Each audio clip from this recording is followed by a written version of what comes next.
मोतीपुर गांव में चंदू नाम का आदमी रहा करता था। वो अपनी पत्नी मीना के साथ खुशी से जीवन बिताया करता था।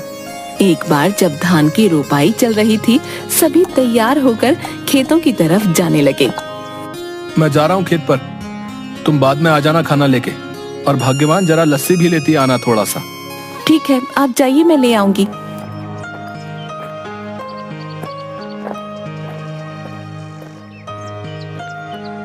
चंदू खेत में पहुंचता है। थोड़ी देर काम करता है, तभी खेतों की मेड़ों पर दो आदमी चल रहे होते हैं। उनमें से एक आदमी छाता लेकर चल रहा होता है। जमींदार करोड़ीमल और उनका मुंशी बाबूलाल। साहब, यह है चंदू, सुना है इसकी फसल बहुत अच्छी निकलती है। इस बार 8 बोरी चावल के लिए इसे बोल देते हैं। करीब है, 2 पैसा कमा लेगा तो दुआ ही देगा। ठीक है बाबूलाल, जाके इसे बता दो। जी मालिक। अरे ओ चंदू, सुन तो। क्या बात है बाबूलाल भाई? जमींदार साहब तुझसे मिलना चाहते हैं। मुझसे मिलना चाहते हैं? क्यों? अरे वो तेरी फसल खरीदना चाहते हैं, जा जल्दी जा। जी जमींदार साहब। आओ चंदू आओ, सुना है तुम्हारी फसल बहुत अच्छी होती है। क्या इस बार की फसल तुम हमें बेचना चाहोगे? बाजार के दाम से अच्छा दाम दे दूंगा। ये तो हमारे लिए खुशी की बात है साहब। तो फिर ठीक है, जिस दिन फसल ठीक से तैयार हो जाएगी हमें बता देना, हम आदमियों को भिजवा देंगे। तुम्हारी फसल काटने में वो सब तुम्हारी मदद करेंगे और तुम्हारे घर पर पैसे भिजवा देंगे। उसके बाद जमींदार चला जाता है। चंदू फिर से खेत में वापस आकर काम करने लगता है। थोड़ी देर बाद मीना वहाँ आ जाती है। सुनिए जी, आ जाइए, आपके लिए खाना लेकर आई हूँ, और हाँ, साथ में लस्सी भी लाई हूँ। आता हूँ। इसके बाद चंदू मीना के पास पहुँच जाता है। लाओ लाओ, बड़ी भूख लगी है। लीजिए। मीना, जमींदार जी आए थे, जानती हो उन्होंने क्या कहा? क्या कहा? उन्होंने कहा कि वो हमारी इस बार की फसल खरीदना चाहते हैं और बाजार से अच्छे दाम भी देंगे। ये तो बड़ी खुशी की बात है। ये सब माता रानी की कृपा से हुआ है। मैं कहती थी ना, एक दिन सब ठीक हो जाएगा। माता रानी करे ऐसा ही हो। इसके बाद दोनों घर चले जाते हैं। इसके बाद चंदू सो जाता है। चंदू शाम को उठा और घर के आंगन में लगी क्यारी से सब्जियां निकाली। मैं ये सब्जी बेच के आता हूँ, ठीक है? सुनिए, आप समय से आ जाइएगा, रात होने से पहले। ठीक है। उसके बाद मंडी में सब्जियां बेचकर वापस आते वक्त एक मछली के ठेले के पास। मछली कैसे दे रहे हो भाई? भाई चंदू सुनो, तुम ये दोनों ले जाओ 100 रुपए में, मुझे जरा जल्दी घर जाना है। ये लो भाई 100 रुपए। आज मीना को कहूंगा मछली के गर्मा गर्म पकौड़े खिला दे। चंदू घर पहुंचा। अरे ओ मीना, कहाँ हो? ये लो मछली, आज पकौड़े खाने का दिल कर रहा है, जरा बना दो। जी हाँ ठीक है, लेकिन पहले आप हाथ मुंह धो लीजिए। इसके बाद मीना मछली पकाने लग गई। अरे वाह, तुम्हारा कोई जवाब नहीं। आहा, क्या पकौड़े बनाए हैं, वाह वाह वाह। इसी तरह कई महीने बीत गए। चंदू के खेतों में सोने की तरह चमकने वाली फसल तैयार हो गई। मीना, मैं खेत में जा रहा हूँ, जमींदार के आदमी पहुँचते ही होंगे। ठीक है। चंदू खेत में गया। चल चंदू, तैयार हो जा, बहुत काम करना बाकी है आज। जमींदार के आदमी वहाँ पहुँच गए। चलिए सब काम पर लग जाते हैं। सेठ ने कहा है जल्दी से सारा काम निपटाकर फसल चंदू के घर पहुंचा देना। सबने मिलकर फसल काटी और 8 बोरियां तैयार कर दी। तभी वहाँ मीना आई। ये क्या, इतनी जल्दी काम भी हो गया? मीना, इसीलिए तो कहते हैं कि एकता में बल है। जो काम मैं अकेला 2 दिन में करता, वो हम 4 लोगों ने मिलकर कुछ ही टाइम में कर दिया। इसके बाद सबने मिलकर बोरियां चंदू के घर तक पहुंचा दी। हम सब कल आके ये बोरियां सेठ के घर ले जाएंगे। चलिए हम चलते हैं। चलो, आज का काम भी खत्म हुआ, बस अब कल का इंतजार है। उसने सारी बोरियां घर में रख दी। तभी आधी रात को चंदू के घर के बाहर कुछ चोर बात करते हुए। सुनो सबके सब, ध्यान से घुसना। अगर हम खाली हाथ लौटे तो सरदार हमें छोड़ेंगे नहीं। सब धीरे धीरे चंदू के घर से सारी बोरियां चुरा कर ले गए। अगली सुबह चंदू की बीवी, सुनिए जी, उठिए ना, देखिए क्या हो गया। क्या हो गया?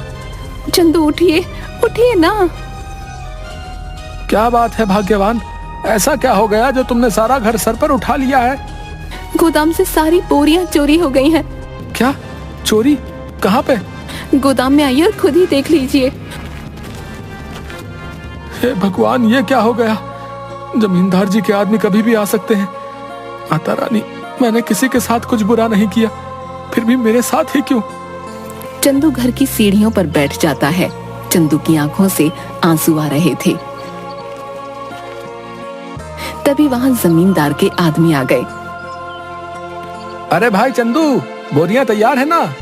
नहीं भाई, कल रात को ही किसी ने अनाज की बोरियां चोरी कर ली हैं। ये क्या कह रहे हैं भाई? जमींदार जी कहीं गुस्सा ना हो जाए। तुम तो उनका गुस्सा जानते हो ना। चलो उनसे बात तो करनी ही पड़ेगी। चलो अब। चंदू बाबूलाल के साथ जमींदार के घर गया। क्या चंदू, तुम सब खाली हाथ क्यों आ रहे हो? जमींदार जी, कल रात को हमारे घर में चोरी हो गई। सुबह देखा तो गोदाम से सारी बोरियां गायब हो चुकी थी। कहीं तुमने किसी और को तो बेहतर दाम के चक्कर में नहीं बेच दी? नहीं जमींदार जी, मैं सच कह रहा हूँ। सेठ जी, एक ही गांव में रहना है हम सबने। भला झूठ बोल के कितने दिन बच पाऊंगा? ठीक है, लेकिन अगर मुझे पता चला कि तुमने किसी और को दिया है, तब देखना कि मैं क्या करता हूँ। कुछ दिन तक चंदू और मीना दोनों उदास थे। चंदू सब्जियों को बाजार में बेचता और जो भी कमाता उसे बहुत ध्यान से खर्च करता। चंदू खाना खाने बैठा। सुनिए ना, कितने दिन हो गए हमें इस तरह सब्जियां बेचते हुए, लेकिन हमारा घर मुश्किल से चल पा रहा है। घर के भी हालात ठीक नहीं है। हमारा गुजारा सिर्फ सब्जियां बेचकर नहीं हो सकता। पहले तो अनाज बेचकर हम अच्छे खासे पैसे कमा लेते थे, जिसमें साल भर थोड़ा थोड़ा करके घर चल जाता था। लेकिन अब तो हमें अगली फसल के पक जाने तक इंतजार करना होगा। आप बताइए ना, ऐसे कैसे घर चलेगा? मैं जानता हूँ, लेकिन मैं क्या करूँ, समझ नहीं आ रहा। अचानक चंदू थाली में रखा अचार रोटी के साथ खाने लगता है। अरे भाग्यवान, अचार! क्या अचार? क्या मतलब है? मैं आपको अचार की तरह दिखती हूँ? आप मेरे बारे में ये सब सोचते हैं? नहीं भाग्यवान, मैं तो कह रहा था कि हमारी समस्या का समाधान है ये अचार। कैसे? मेरी बात सुनो ध्यान से। तुम अचार बनाना और मैं अचार लोगों के घर जाके बेचूंगा। पहले हम लोगों का अचार का स्वाद चखाएंगे, उन्हें पसंद आया तो वो खरीद लेंगे। अगर पसंद नहीं आया तो? अरे कैसे नहीं आएगा? मेरी मीना ने जो बनाया है, अंग्रेजी में क्या कहते हैं, फंटास्टिक अचार बनाती हो तुम। है आपने अंग्रेजी कब सीखी? तुम मुझे कम मत समझो। What are you doing? I am very well। देखा? आप तो बड़ी अच्छी अंग्रेजी बोल लेते हैं। दोनों हंसने लगते हैं। इसके बाद मीना अचार बनाने लगी और मीना ने अचार डिब्बों में पैक कर दिया और चंदू चल पड़ा साइकिल लेके। चंदू एक घर पर जाकर रुका। घर पे कोई है भाई? अरे चंदू भैया, आप यहाँ कैसे? ये क्या ले आए? अचार बेचने का काम शुरू किया है, इसीलिए घर घर जाके बेच रहा हूँ। अचार खरीदना चाहेंगी? जरूर, जरा चखाना तो भैया। औरत ने अचार चखा तो उसे बड़ा पसंद आया। भैया ऐसा करो, 1 किलो दे दो। कितना हुआ? 150 रुपए में। ठीक है भैया, अभी पैसे लेकर आती हूँ। चलता हूँ बहन। ऐसे करते करते चंदू दूसरे घर गया। रमेश भैया घर पे हो? अरे चंदू, तू कैसा है भाई? और कैसा चल रहा है सब? उस चोरी के बारे में सुनकर बहुत बुरा लगा यार जान के।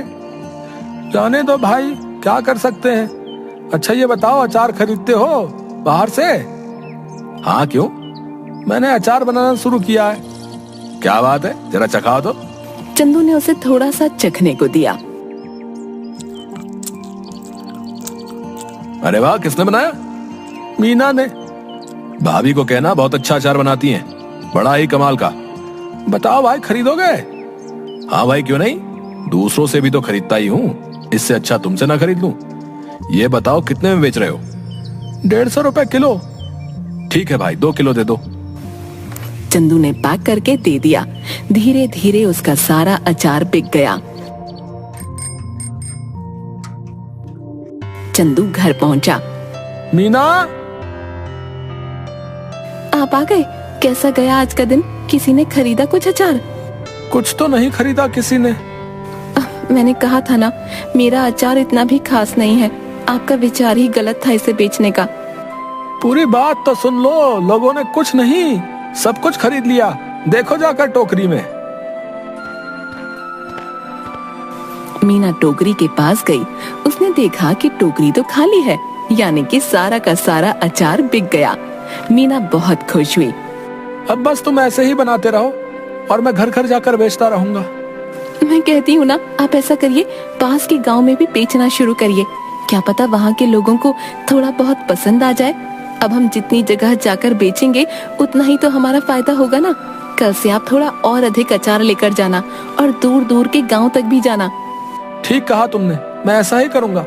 कल से तुम ज्यादा से ज्यादा अचार बनाना शुरू करना। आप एक हफ्ते रुक जाइए। एक हफ्ते में बहुत सारा अचार बनाकर तैयार कर दूंगी। उसके बाद आप बेचना शुरू कर देना, क्योंकि अचार पकने में भी तो समय लगता है ना। ठीक है, तब तक मैं सब्जियां बेच दिया करूंगा। इससे हमारा घर भी चलेगा और हमें नुकसान भी नहीं होगा। इसके बाद मीना अचार बनाना शुरू कर देती है और कुछ दिनों तक चंदू बाजार में सब्जियां बेचता है। कुछ दिनों में अचार तैयार हो जाता है और चंदू भी बेचना शुरू कर देता है। इस बार चंदू दूर के गांव में जाता है और अचार बेचना शुरू कर देता है। अब धीरे धीरे करके मीना का बनाया हुआ अचार सभी जगह लोकप्रिय हो जाता है। इसके बाद चंदू एक दुकान भी खोल लेता है। अब जो भी ग्राहक आता उसकी दुकान पर ही जाता। एक दिन वहाँ से गुजरते हुए जमींदार जी की नजर चंदू की दुकान पर पड़ी। क्या बात है चंदू, तुम्हारी तो दुकान चल पड़ी। जरा अचार तो चखाना। सुना है तुम्हारी दुकान का अचार सभी को बहुत पसंद आ रहा है। ये तो सबका प्यार है जमींदार साहब। ये लीजिए, आप इसे चख लीजिए।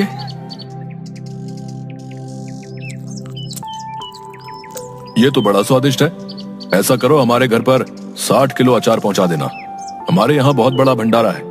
एक हफ्ते में हम तुम्हारे घर पर कुछ लोगों को भेज देंगे रात को, इसलिए तुम सारा सामान तैयार रखना। जी जमींदार साहब। रात को जमींदार के लोग चंदू के घर नहीं पहुँचे। रात भी काफी हो गई थी। ऐसा करिए, आप सो जाइए। अगर कोई आया तो हमें पता चल ही जाएगा, तब उठकर उनका सामान उन्हें दे देंगे। तुम ठीक कहती हो, सो जाना चाहिए। क्या पता वो आज ना आए। चलो सो जाते हैं।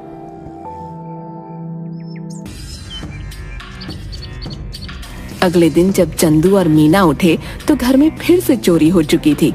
इस बार चोरी अचार की हुई थी। सुनिए, घर में फिर से चोरी हो गई है। किसी ने इस बार हमारा रखा हुआ अचार चुरा लिया। चंदू उठा और जाकर अचार जहाँ रखा था वहाँ देखने लगा। मैं जमींदार साहब को बता कर आता हूँ। उन्हें कहीं और से पता चलेगा तो कहीं वो गुस्सा ना हो जाए। ठीक है, आप संभाल लेना सब कुछ इस बार।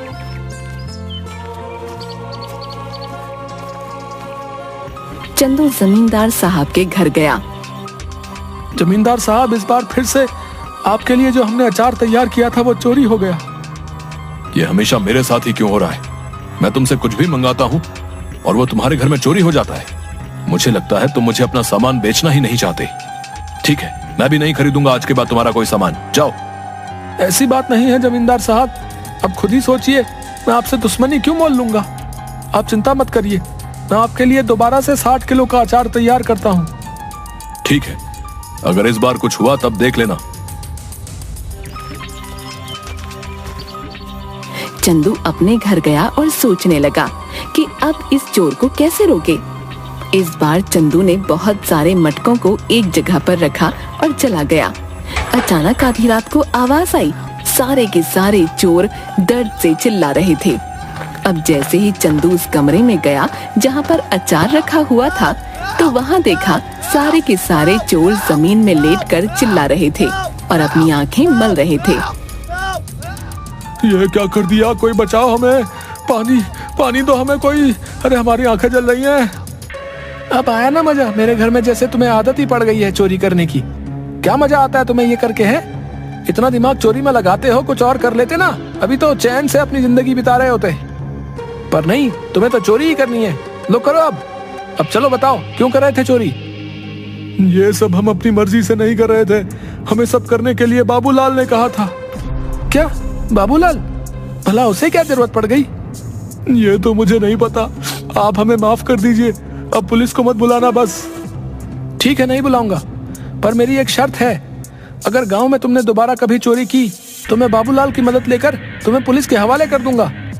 ऐसी नौबत नहीं आएगी चंदू भाई, हमें माफ कर दो। इसके बाद चोर चले गए। अगले दिन चंदू जमींदार साहब के घर गया। उसने जमींदार साहब को सारी बातें बता दी। जमींदार साहब, ये बाबूलाल ही है जिसने आज तक हमारे घर में चोरियां करवाई हैं। तुम कैसे कह सकते हो कि सारी चोरियां बाबूलाल ने ही कराई हैं? क्योंकि कल मैंने खाली मटके गोदाम में रखवाए थे और दरवाजे के ऊपर मिर्च की थाली रखवा दी थी। जैसे ही उन्होंने दरवाजा खोला, उनके ऊपर लाल मिर्च गिर गई और उन सबकी आंखों में जलन होने लगी और वो चिल्लाकर पानी मांगने लगे। बस मुझे पता चल गया, मैं उनके पास गया तो उन्होंने तोते की तरह सब उगल दिया। इस बाबूलाल को पकड़ लो और पुलिस को फोन करो। तभी सेठ के आदमी बाबूलाल को पकड़ कर लाते हैं। मुझे माफ कर दीजिए जमींदार साहब, कुछ कीजिए, भला मैं इतने सालों से आपके यहाँ काम पे हूँ, कुछ रहम करिए। मुझसे क्या माफी मांग रहे हो? गलत तो तुमने चंदू के साथ किया है, उससे माफी मांगो जाओ। मुझे माफ कर दो चंदू, मैं आज के बाद कभी ये सब नहीं करूंगा। लालच में मुझसे बहुत बड़ी गलती हो गई। गलती तो तुमसे हुई है, लेकिन तुम्हें छोड़ देना मेरे बस में नहीं। आज तुम्हें छोड़ दूंगा तो कल कोई और चोरी कर लेगा। उनके पास एक सबक जाना चाहिए कि जैसा करोगे वैसा भरोगे, इसलिए मुझसे किसी चीज की उम्मीद मत रखो। तभी तो पुलिस वाले आकर बाबूलाल को गिरफ्तार करके ले जाते हैं। भाइयों, अचार ले आओ। बहुत सारे आदमी अचार के भरे मटके ले आए। ये लीजिए जमींदार साहब, इस बार आपके घर में हमारा सामान आखिरकार पहुंच ही गया। ये लो तुम्हारे पैसे चंदू। तुम सच में ईमानदार और मेहनती किसान हो, हमें तुम पर नाज है। आपका बहुत शुक्रिया सेठ जी, चलिए अब मैं चलता हूँ। इसके बाद चंदू अपने घर लौट गया और इसके बाद से चंदू के घर में कभी कोई चोरी नहीं हुई और चंदू का काम बहुत अच्छे से चलने लगा।